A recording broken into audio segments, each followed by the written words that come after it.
Assalamualaikum warahmatullahi wabarakatuh. Sobat ya, berjumpa lagi bersama Sahabat Ponorogo. Semoga kita semua masih dalam keadaan sehat walafiat, Allahumma amin. Buat sobat-sobatku dimanapun berada, seperti biasa bersama Sahabat Ponorogo, yaitu review tentang suasana hajatan. Tapi kali ini saya berada di daerah kawasan Watu Agung, Desa Ndayaan, Kecamatan Badekan, Kabupaten Ponorogo, Jawa Timur. Nah, di sini sobat ya, saya masih berada di depan, yaitu untuk menyaksikan bagaimana kesibukan para rewang hajatan. Di sini tempat penerimaan sanggan sobat ya. Jadi seperti ini sobat ya. Soalnya di desa ini sudah menjadi tradisi kalau ada acara hajatan ini, bagi yang datang khususnya sanak saudara juga para tetangga itu membawa sanggan, dan nantinya akan diisi berkat ya, istilahnya itu seperti ini sobat ya. Berkatnya seperti itu, nasinya berkat. Niki mau sampun kuwatah Mbak nggih, asale berkatan niku wau. Sampun. Kuwatah nggih? Oh, nggih. Niki ngeten niki saking daerah pundi mawon niki ingkang napa buah nih becek niki? Wilayah pundi mawon? Napa daerah mriki mawon apa? Mriki mawon nggih? Pundi mawon sing selain mriki niki masuk kategori napa wilayah Pengkok napa Watu Agung? Pengkok. Pengkok nggih? Pengkok Wonodoyo. Oh, mosok mriki Wonodoyo. Wonodoyo mriko lho, kidul lho. Niki artine Tasik Tumut Wonodoyo. Oh, alah, jadi di sini masuk kampung Pengkok Wonodoyo, kalau Dukuh Watu Agung. Oh, Desa Ndayaan lur. Oke. Oke, matur sembah nuwun nggih. Oke sobat ya, saya akan memasuki ke tempat para tamu.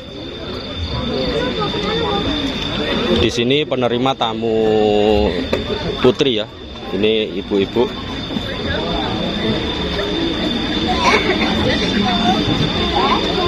Juga ada tuan rumah.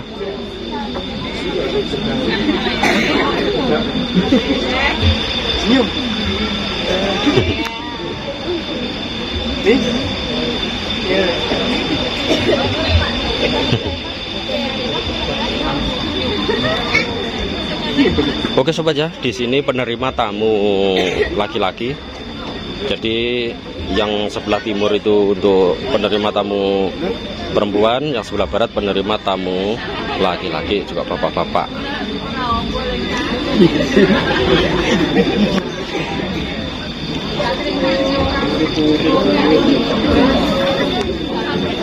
Mbak Iri ya, Mbak Iri, konter Mbak Iri kan?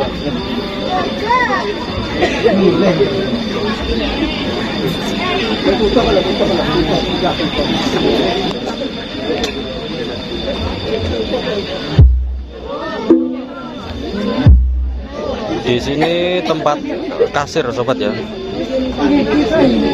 Ini yang menerima kasir. Iki biasanya pilihan iki lho. Lah kasir-kasire bagian sing nguayu-ayu lho. Dah. Ayo. Tuh. Selamat was katon tejane yen mbok prangkatan mancerang aduh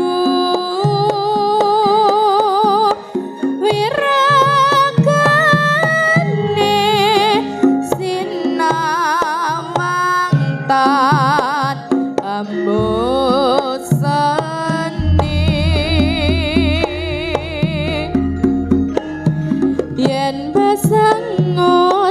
wimbo patut nyoto jatmi komrak ati aduh lestari ya tan lilopi sasa rekmo nadyan bebasane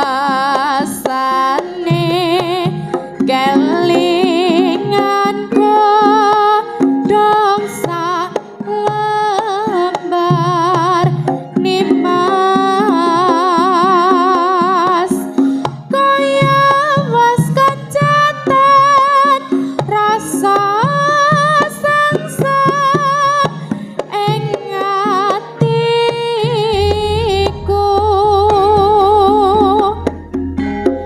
pacaane sarwa asri jero batinku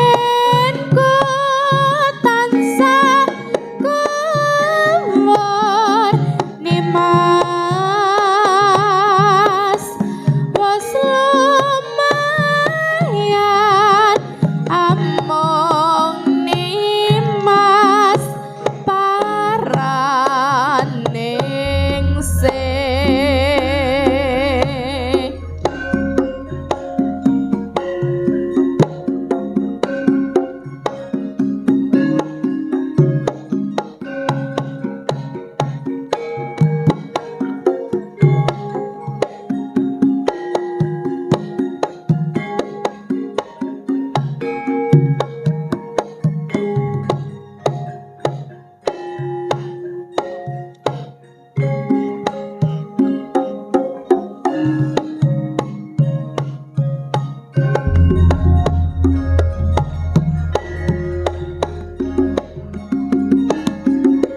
lamat was katon tejane yen mbok prangkatan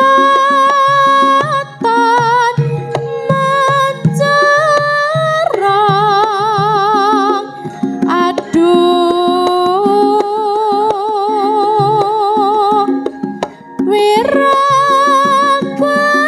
wiragane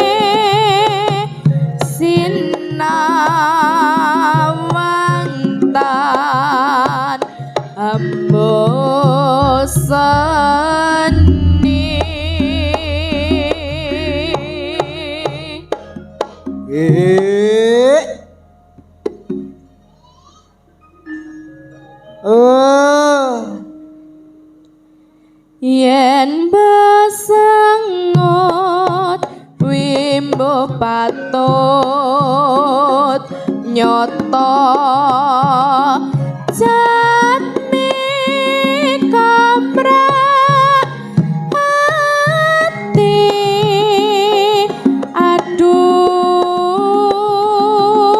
aduh lestari ya tan lopi sa rekmo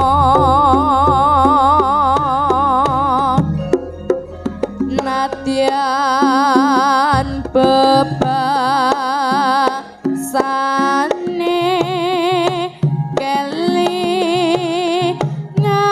godhong lembar nimas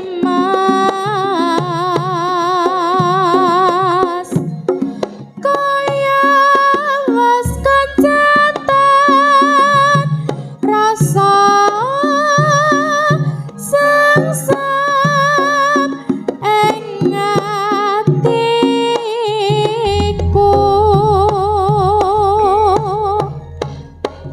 Eh. Oh. Ah. pacaane sarwa asri jero batinku